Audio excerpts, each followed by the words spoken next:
Good morning everyone. Myself, Dasrath Siol, BMS third year student, KTG Medical College and Hospital, Bangalore, Karnataka. Today we will discuss and further audio session and video session about COVID-19 vaccination, that is also called coronavirus disease vaccine. 1 मई से 18 साल से ज़्यादा उम्र के लोगों के लिए corona vaccine start हो रहा है। तो जाहिर सी बात है कि वैक्सीनेशन को लेकर लोगों के मन में बहुत सारे सवाल हैं, बहुत सारे कंफ्यूज हैं। मैं अक्सर क्लिनिक में प्रैक्टिस करता हूं और बहुत सारे पेशेंट जो मेरे पास आते हैं वो कोरोना वैक्सीन को लेकर बहुत सारे क्वेश्चंस मेरे बीच करते हैं।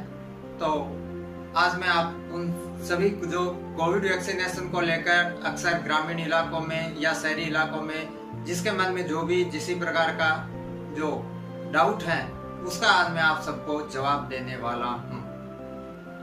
तो रहिए मेरे साथ। यदि आपको लगता है कि मेरे द्वारा दी गई जानकारी आपके लिए हेल्पफुल रहेगी तो मैं आपसे रिक्वेस्ट करूंगा कि ये एक साइंटिफिक डेलिब्रेशन है और ये एक साइंटिफिक चैनल है, कृपया आप इस वीडियो को शेयर करें। सबसे पहला क्वेश्चन कि कोविड वैक्सीन का रजिस्ट्रेशन कैसे करवाएं।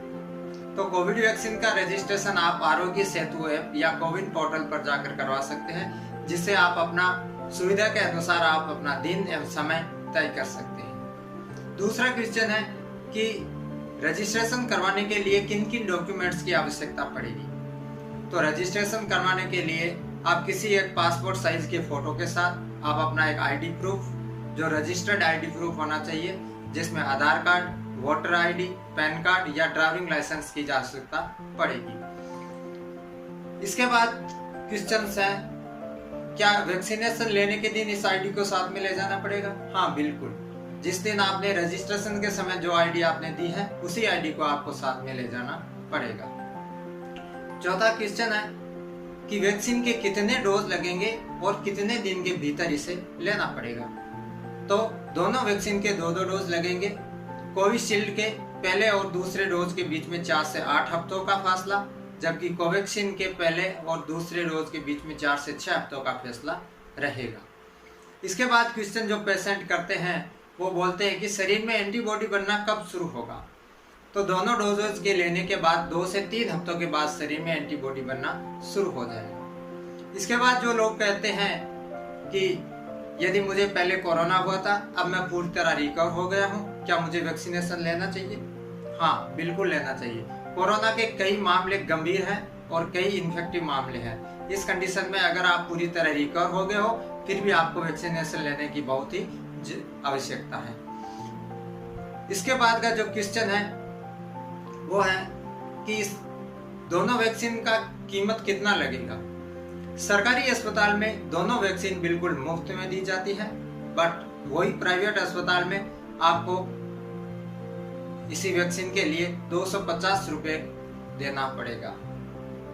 इसके बाद का जो क्वेश्चन है कि क्या वैक्सीन लेने के बाद भी, एक बहुत ही अच्छा क्वेश्चन जो लोग करते हैं वो मैं आपसे कहता हूँ, क्या वैक्सीनेशन लेने के बाद भी मास्क लगाना पड़ेगा? बिल्कुल। यदि आपने वैक्सीनेशन लिया है उसके बाद भी आपको पहले की तरह ही सावधानी बरतनी पड़ेगी, जैसे मास्क लगाना एंड हैंड सैनिटाइजर का उपयोग करना, समय समय पर हाथ धोना एंड सोशल डिस्टेंस बना के रखना।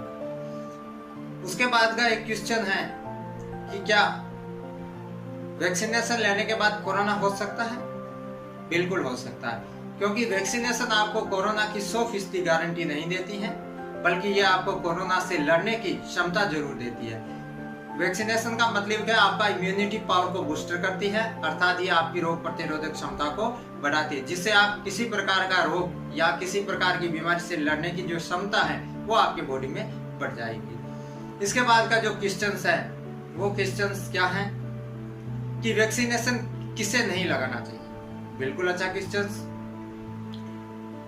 स्तनपान करवाने वाली महिला जो कि छोटे बच्चों को दूध पिला रही है, या प्रेग्नेंट महिला जिसको अभी डिलीवरी होना है, या किसी गंभीर बीमारी से पीड़ित व्यक्ति या कोरोना मरीज को वैक्सीनेशन नहीं लगाना चाहिए। और सबसे अंतिम और लास्ट क्वेश्चंस कि मेरे क्लिनिक पे जो भी फीमेल पेशेंट आते हैं वो अक्सर हमेशा वैक्सीनेशन को लेकर ये क्वेश्चन जरूर मुझसे करते हैं, उसका जवाब मैं आज आपको बिल्कुल रिकॉर्ड देने वाला हूँ कि लोगों के मन में कंफ्यूज है कि अगर किसी अविवाहित लड़की ने वैक्सीनेशन लगाया तो उसका बच्चा नहीं होगा, बांझपन की शिकायत हो जाती, या फिर यदि हम वैक्सीनेशन लगाते हैं तो इसका पीरियड्स पर कोई अब प्रभाव पड़ेगा, क्योंकि जो महिला में 28 से 30 दिन के भीतर जो मासिक धर्म चक्र जिसे MC पीरियड कहते हैं उसके ऊपर कोई प्रभाव पड़ेगा? बिल्कुल नहीं पड़ेगा। जो मासिक धर्म चक्र है, जो MC पीरियड है, ये महिलाओं में पूरी तरह नेचुरल प्रक्रिया है, इससे इस वैक्सीनेशन का कोई लेना देना नहीं है। तो मैं आपसे रिक्वेस्ट करूंगा कि आप वैक्सीनेशन लगाएं एवं कोरोना को हराएं, इससे डरे नहीं, भागे नहीं। आप जरूर हमेशा वैक्सीनेशन अपने नजदीकी CSC PSC अर्थात किसी भी ग्राम पंचायत पर जाए, अपना रजिस्ट्रेशन बुक कराएं और विदाउट भीड़ में जाकर आप अपना वैक्सीनेशन जरूर लगाएं और इस बीमारी को हराने में इस देश की मदद करें। और अंत में मैं आपसे कहना चाहूँगा कि कोविड के बाद में एक और नई बीमारी का बढ़ना आरंभ होने जा रहा है, जिसे ब्लैक फंगस माइकोम्यूरोसिस के नाम से जानी जाती है।